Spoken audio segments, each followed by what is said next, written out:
anangi Gualin la ngay khoa tọa lâu Suihlunglen anangi lên kum sot ki vei zong in nang il ni tuang tung lâu đi lên kum sot ka vei zo dia nang il ni tuang tung thei lâu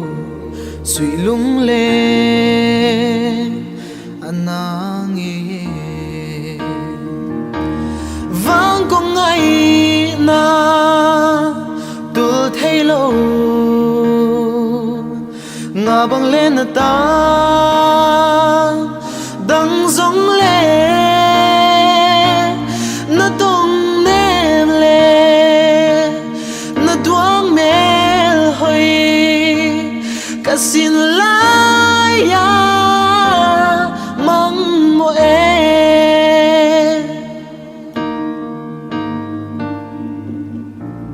to zo la gibang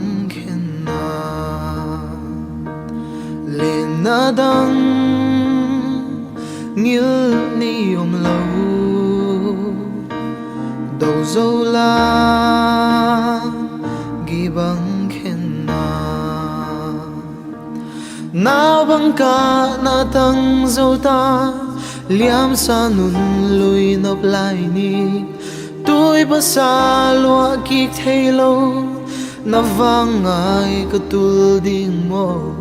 đầu dâu la gi bang khen na vang có ngày na